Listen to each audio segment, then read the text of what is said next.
Channel true hope pharmacy. जैसा कि हमने पिछले वीडियो में बात किया था फार्माकोकाइनेटिक्स के दो टॉपिक के बारे में, जो था एब्जॉर्प्शन एंड डिस्ट्रीब्यूशन। आज उसी कड़ी में हम फिर आगे बढ़ते हुए आज बात करते हैं मेटाबॉलिज्म को।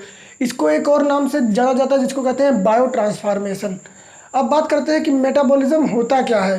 बेसिकली मेटाबॉलिज्म होता है ड्रग का, किसी भी ड्रग का आप रफली कह सकते हैं ब्रेकडाउन। यहाँ फर्स्ट पॉइंट देख सकते हैं, process of biochemical alteration of drug. किसी ड्रग का बायोकेमिकल रिएक्शन करा के उस ड्रग का अडल्ट्रेशन, उस ड्रग को मॉडिफाई करना।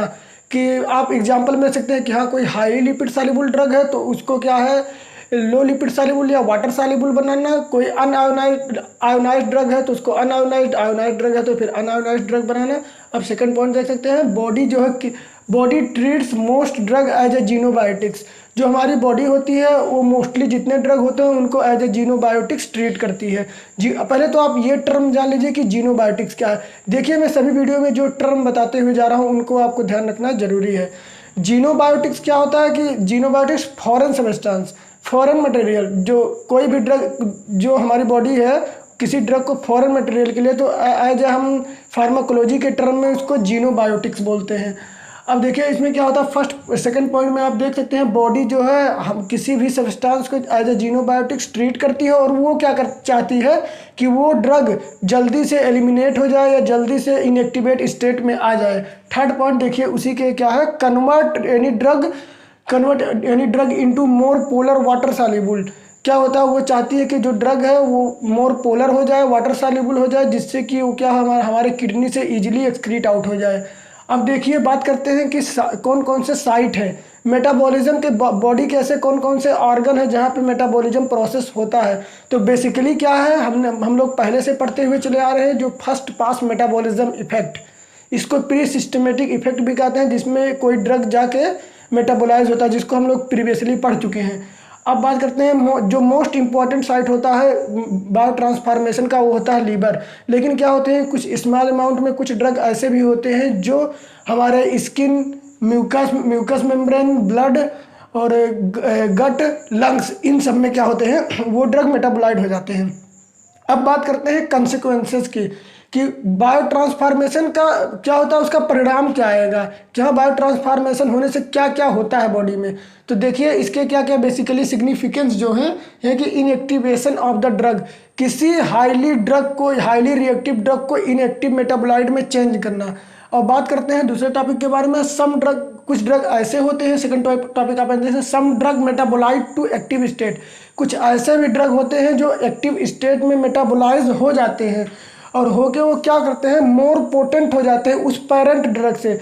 जिस ड्रग से वो मेटाबोलाइट बने हैं उस ड्रग से ज़्यादा पोटेंट हो जाते हैं, पेरेंट ड्रग से ज़्यादा मेटाबोलाइज होकर ज़्यादा पोटेंट हो जाते हैं। तो अब थर्ड पॉइंट में बात करते हैं, देखिए अगर कोई मेटाबोलाइट जो है वो एक्टिव स्टेट में रहता है तो क्या करता है ड्यूरेशन ऑफ एक्शन को प्रोलॉन्ग करता है। ड्यूरेशन और उस ड्रग के अगर कोई ड्रग जो है अगर ज़्यादा समय के लिए एक्टिव स्टेट में एज ए मेटाबोलाइट रहता है तो वो क्या करता है prolong the duration of action of drug, उस ड्रग के एक्शन को जो है ड्यूरेशन को बढ़ा देता है।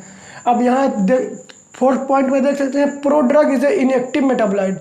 देखिए जो प्रो ड्रग होते हैं वो एक टाइप का ड्रग है जो हमारे बॉडी में इनएक्टिव मेटाबोलाइट्स के रूप में, असक्रिय मेटाबोलाइट्स के उपापचय के रूप में रहते हैं और वो क्या करते हैं एक्टिवेशन के बाद, ये कोई किसी प्रो ड्रग को अगर हम एक्टिवेट होता है तो वो टॉक्सिसिटी कॉज करता है बॉडी में वो टॉक्सिक मटेरियल बॉडी में पहुंच जाते हैं। एग्जाम्पल में देख सकते हैं पैरासीटामॉल जो है, अगर पैरासीटामॉल जो है वो मेटाबोलाइज होकर कन्वर्ट होता है एन एसिटाइल पैराबेंजोक्विनोन एमीन में, जो कि काज करता है हिपेटोटॉक्सिसिटी। जो हमारे लीवर होती है, लीवर में जो पैरेन्काइमल सेल होती है, हिपैटिक सेल्स होते हैं, उनमें वो टॉक्सिसिटी काज कर देता है जो पैरासीटामॉल है, क्योंकि उसका जो मेटाबॉलिज्म है वो एन एसिटाइल पैराबेंजोक्विनोन अमीन में जो है उसका मेटाबॉलिज्म हो जाता है। अब देखते हैं दूसरे एग्जाम्पल में, जो epoxide induces liver damage by glutathione conjugation.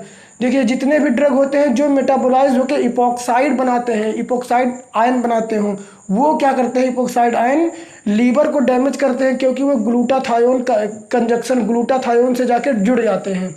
As a glutathione जो होता है हमारे बॉडी में एक, जो लीवर में एक केमिकल होता है, उससे जाके ये बॉन्ड बना लेते हैं और बॉन्ड बना के जो है लीवर को डैमेज कर देते हैं। अब बात करते हैं enzyme involve in biotransformation. Biotransformation में कौन कौन से ऐसे एंजाइम इन्वॉल्व होते हैं? तो बेसिकली क्या होता है कि जो एंजाइम होते हैं, जितने भी मेटाबॉलिज्म प्रोसेस होता है वो कैटलाइज होता है बाय माइक्रोसोमल एंजाइम। जितने माइक्रोसोमल एंजाइम होते हैं उनके द्वारा जो है मेटाबॉलिज्म प्रोसेस जो है इनिशिएट होता है इन द लीवर में, जो कि लीवर में पाए जाते हैं। Located in the liver, microsomal enzyme located in the liver which initiate the biotransformation of any drug. अब बात करते हैं सेकंड टॉपिक, इसमें देखते हैं कौन कौन से ऐसे जो है कौन कौन से एंजाइम होते हैं। तो बेसिकली जो है दो एंजाइम होते हैं जो हमारे मेटाबॉलिज्म को इनिशिएट करते हैं। देख सकते हैं जो फर्स्ट एंजाइम हो NADPH cytochrome P450 cytochrome reductase, और जो दूसरा एंजाइम वो है हीमोप्रोटीन साइटोक्रोम P415, इसको जो है शॉर्ट लैंग्वेज में CYP415 भी कहते हैं। और यहाँ नोट में आप देख सकते हैं, ये याद करने वाली चीज़ है कि जो ये दोनों एंजाइम आपको याद होने चाहिए एग्जाम पॉइंट ऑफ व्यू से। और नोट में आप देख सकते हैं एक ऐसा पर्टिकुलर एंजाइम होता है जो मेटाबॉलिज्म में भाग लेता है, वो है CXP3A4। एक ऐसा एंजाइम है जो क्या करता है, किसी ड्रग का 50% ही, जो 50% लीवर में ही डिग्रेडेट कर देता है। एक ऐसा एंजाइम है CXP3A4। इसको याद करने वाली चीज़ें हैं। अब बात करते हैं कि बायो ट्रांसफॉर्मेशन में कौन कौन से रिएक्शन होते हैं। तो बेसिकली जो बायो ट्रांसफॉर्मेशन है ये आप मेडिसिनल केमिस्ट्री में भी पढ़ेंगे, फर्स्ट यूनिट में ही है ड्रग मेटाबॉलिज्म, और इसमें भी है कि अब बात कर लेते हैं ऐसे कौन कौन से रिएक्शन है। तो इसमें जो है बेसिकली दो रिएक्शन होता है, phase 1 reaction and phase second reaction. अब फेज 1 रिएक्शन में क्या होता है, फेज 1 रिएक्शन में कोई भी है convert the drug to more polar. जो जितने भी ड्रग होते हैं जो कि नॉन पोलर होते हैं उनको पोलर में, वाटर सॉल्युबल में मेटाबोलाइज करना by the reaction of oxidation, reduction, hydrolysis. किसी भी जो है नॉन पोलर ड्रग को मेटाबोलाइज करके उसको पोलर ड्रग में बनाना by oxidation, reduction and hydrolysis. इन तीनों केमिकल रिएक्शन के द्वारा किसी ड्रग को पोलर ड्रग में चेंज करना। अब बात कर लेते हैं ऑक्सीडेशन। तो बेसिकली ऑक्सीडेशन क्या होता है, ऑक्सीडेशन होता है कि किसी भी ड्रग में ऑक्सीजन का जुड़ना और हाइड्रोजन का निकलना, ये होता है ऑक्सीजन, जो कि यहाँ नहीं बताया गया, लेकिन बेसिकली ये बहुत जो है छोटी सी टर्म है कि ऑक्सीडेशन क्या होता है। ऑक्सीडेशन होता है किसी भी ड्रग मॉलिक्यूल में ऑक्सीजन का जुड़ना और क्या हाइड्रोजन का निकलना। अब क्या होता है देख लीजिए, जो है ऑक्सीडेशन है जो कैटलाइज होता है बाय मोनो ऑक्सीजिनेज एंजाइम के प्रेजेंस में इन द लीवर। और ये क्या होता है कैरिड आउट बाय वही जो एंजाइम है CYP450 एंड NADPH के द्वारा कैरिड आउट होता है by the help of monooxygenase enzyme. अब बात कर लेते हैं हाइड्रोक्सिलेशन में। हाइड्रोक्सिलेशन क्या होता है, हाइड्रोक्सिल OH ग्रुप का किसी ड्रग में जुड़ना। ऐसा कोई ड्रग जो मेटाबोलाइज होके उसके जो फंक्शनल ग्रुप है वो हाइड्रोक्सिल आयन उसमें जाके जुड़ जाए। तो देखिए जो बेसिकली फेनेटोइन है, फेनेटोइन जो है एक एंटी एपिलेप्टिक ड्रग है जो हिडेंटाइन क्लास के ड्रग में आता है। ये फेनेटोइन जो है अगर इसका हाइड्रोक्सिलेशन करेंगे तो ये मेटाबोलाइज हो जाएगा हाइड्रोक्सी फेनेटोइन में। और अब बात करते हैं डी एल्काइलेशन के बारे में। डी एल्काइलेशन बेसिकली क्या होता है, एल्किल ग्रुप का निकलना। डी एल्काइलेशन जहाँ डी वर्ड आए वहाँ आप समझ लिए कि उस ग्रुप का निकल रहा है वो कोई ग्रुप, तो यहाँ डी एल्काइलेशन एल्किल ग्रुप का निकलना। अब देखते हैं जो मॉर्फिन होता है, मॉर्फिन में क्या होता है थर्ड पोजीशन पे OH ग्रुप लगा होता है। तो यहाँ देखिए डी एल्काइलेशन में क्या है, कोडीन से मॉर्फिन बन रहा है। तो जो कोडीन है, कोडीन में क्या होता है CH3 ग्रुप लगा होता है थर्ड पोजीशन पे, और वही CH3 ग्रुप जो है वहाँ से निकल के उस पर जो है जब लीव करता है तो वहाँ से एक हाइड्रोजन आके जुड़ता है जिससे मॉर्फिन बनता है। OH ग्रुप थर्ड पोजीशन पे आ जाता है।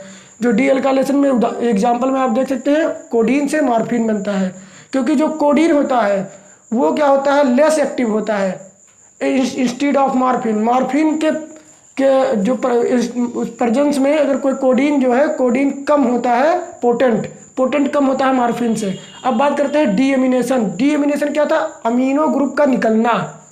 अमीनो ग्रुप का निकलना आप इसमें देख सकते हैं जो है एम्फेटामिन जो है वो मेटाबोलाइज होता है बेंजील मेथाइल कीटोन में। अब क्या होता है कि जब ये पूरा जो रिएक्शन आता है ये आता है फेज 1 रिएक्शन में। आपको जितने ड्रग रिएक्शन मैंने बताए हैं, oxidation, hydroxylation, dealkylation, deamination, इनको आपको याद करना जरूरी है। अब क्या होता है, अगर कोई ड्रग जो है सफिशिएंटली फेज 1 रिएक्शन होने के बाद भी जो ड्रग मेटाबोलाइज हुए हैं वो उसके बाद भी सिग्निफिकेंटली या आसानी से जो है एक्सक्रीट आउट नहीं हो पा रहे हैं किडनी से, तो क्या होगा, फिर फेज 2 रिएक्शन वहाँ पे प्रोसीड होगा।